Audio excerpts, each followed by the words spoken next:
जब कल आहिल का प्ले माशाल्लाह इतना अच्छा हुआ, इतना अच्छा हुआ। मैं अभी आप लोगों को उसके कुछ क्लिप्स शेयर करूंगी। पीएनसीए में था। जब पीएनसीए का थिएटर इज सो ब्यूटिफुल, मतलब मुझे अलहमरा से ज़्यादा वेल मेंटेन्ड लगा। May be a little smaller, लेकिन definitely better maintained than Alhambra. I thought it was, Aahil भी मुझे कह रहा था कि बैक स्टेज भी बेहतर था अलहमरा से। एंड द ओवरऑल माहौल was really good, the audience was fantastic, like बहुत अच्छी ऑडियंस थी। और आहिल का रोल छोटा है, लेकिन इतनी तारीफ हुई उसकी, इतना मजा आया। Yes, Amazing performance. he is fantastic. Mashallah. And we need to see him in a lot more plays. Please keep Yes? acting. Please keep shining acting. on the stage, mashallah. You should be very proud. Thank you.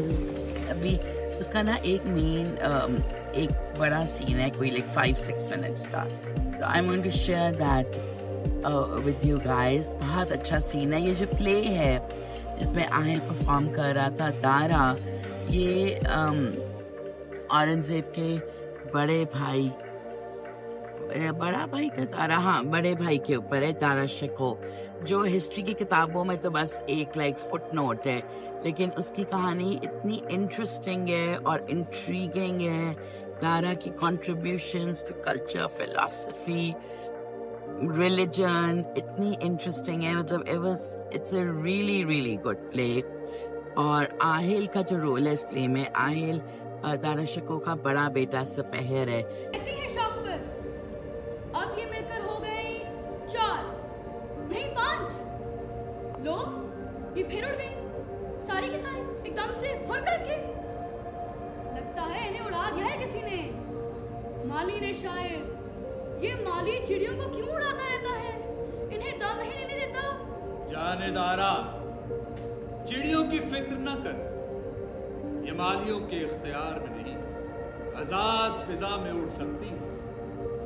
और हम कब इस पिंजरे से निकलेंगे बाबा? रिहाई दूर नहीं है सपहर। हमें यकीन है औरंगजेब चचा हमें रिहा कर देंगे। आखिर आप उनके बड़े भाई हैं और हम उनके भतीजे। शहजादे, आप हमारी बात तवज्जो से सुने। हमारा भाई इस वक्त हिंदुस्तान की बादशाहत पर काबिज है। हुक्मरानी के नशे के आगे खूनी रिश्ते पे मायने नहीं। वो हमारी जान का दुश्मन है। दिल्ली आमद पर जिस तरह से हमारा इस्तकबाल हुआ था, उसकी खौफजदगी में इजाफा हो गया। फिर क्या वो हमें मार डालेंगे? हमें डर लग रहा है बाबा। डरना आपको सेहत नहीं देता शहजादे। आपकी रगों में तैमूरी खून दौड़ रहा है। आपको बहादुरी और सिपाहीगिरी की तरबियत दी गई है। हाँ, हमें तलवार से नहीं आती है, लेकिन हमारे पास तो तलवार ही नहीं। खाली हाथ हम कैसे लड़ेंगे बाबा? बहादुर निहत्ते भी लड़ सकते हैं। बहादुरी खुद एक ताकतवर हथियार है। अगर हमारे पास एक खंजर होता तो उस कम वक्त नजरबेग के पेट में जरूर उतार देते। नफरत है उससे। कैसे बदतमीजी से बात करता है आपसे और कैसे गुस्से से घूरता है हमें। चलो बाप बेटा खाना खा लो। आज तुम्हारी पसंद की दाल है, चने की दाल और मोटी रोटी। तुम्हारे दांतों की तो वर्जिश हो जाएगी। हमें नहीं खाना ऐसा खाना। कैसे नहीं खाओगे? फाकों से मरना चाहते हो? क्या मतलब? इतनी आसान मौत नसीब नहीं होगी तुम दोनों को। शरई अदालत में चलेगा मुकदमा और शरीयत की गिरफ्त बहुत कड़ी होती है। हुकूमत के दुश्मन को तो माफी मिल सकती है, मगर दीन के दुश्मन को कोई माफी नहीं। दफा हो जाओ नजरबेग। हम नहीं डरते तुम्हारे गासिब शहंशाह या उसकी कठपुतली अदालतों से। किस में जुर्रत है, किस में जुर्रत है हमारे ईमान और दीन से हमारी मोहब्बत पर शक करे? ये तो वक्त ही बताएगा।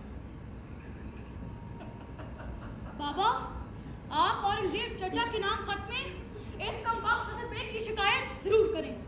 हम लिखेंगे जानेदारा, हम लिखेंगे। हम उन्हें तुम्हारे बारे में भी लिखेंगे। कम से कम तुम्हारी जान तो बख्श दी जाए। बाबा ऐसे मत कहें। आपके बगैर हम कैसे जिंदा रह सकते हैं? आपकी जान लेने से पहले उन्हें हमारी जान लेना होगी। नहीं नहीं शहजादे, आपको जिंदा रहना होगा। आपको जिंदा रहना होगा, अपने लिए भी और हमारे लिए भी। आपको हमारी बेगुनाही की गवाही देने के लिए जिंदा रहना होगा। अलबत्ता हमारे बाद आपके बड़े भाई सुलेमान शिको आपकी हिफाजत जरूर करें। हाँ, आप भाई सलमान शिको के नाम भी खत लिखें कि वो हमारी रिहाई के लिए फौज कशी करें। ये उसके बस की बात कहा। जब हमारा लश्कर आलमगीरी फौजों के सामने नहीं ठहर सका, तो फिर सुलेमान के चंद हजार सिपाही क्या करेंगे? अलबत्ता वो आपका ख्याल जरूर रखें।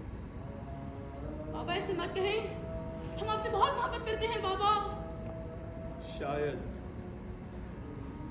शायद हम एक अच्छे बाप और एक अच्छे हुक्मरान न बन सके।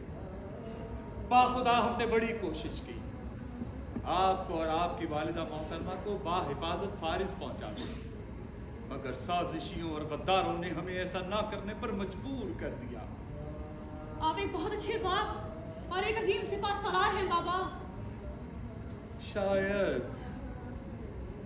शायद हमें हुक्मरानी के वो गुर सिखाए ही नहीं गए जो औरंगजेब आलमगीर ने दक्कन में रह कर सीखे।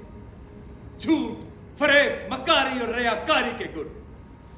हम तो सारी जिंदगी मज़ाहिब के बीच की दूरियां दूर करते रहे, वेदांत और तसव्वुफ की गुत्थियां सुलझाते रहे। उसी दौरान सिरा हमारे अपने ही हाथों से निकल गया। हम लिखेंगे, हम औरंगजेब आलमगीर को तुम्हारे बारे में लिखेंगे। कम से कम तुम्हारी जान तो था दारा। ये औरंगजेब के बड़े भाई, बड़ा भाई था दारा, हाँ बड़े भाई के ऊपर है दारा शिको, जो हिस्ट्री की किताबों में तो बस एक फुट नोट है, लेकिन उसकी कहानी इतनी इंटरेस्टिंग है और इंट्रीगिंग है। दारा की contributions to culture, philosophy, religion इतनी इंटरेस्टिंग है। मतलब it's a really really good play. और आहिल का जो रोल है इस प्ले में, आहिल दारा शिको का बड़ा बेटा सपहर है। And interestingly Aurangzeb killed Dara, and Aurangzeb Dara का मतलब जानी दुश्मन था। लेकिन the twist of history is के बाद में औरंगजेब के महल में ही सपहर लिव्ड लॉन्गर। सपहर की जिंदगी स्पेयर हो गई थी। Even the Sipihr and Dara Shikoh इकट्ठे जेल में इम्प्रिजन थे। सपहर को नहीं मारा गया। And then सपहर landed up in Aurangzeb's palace, और फिर सपहर की शादी औरंगजेब की बेटी से हुई। So it was quite interesting, the entire thing.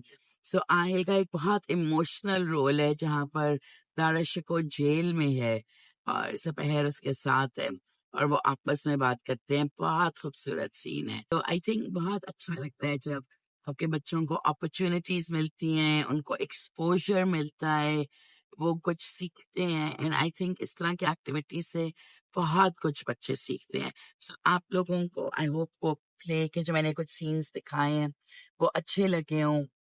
I hope so.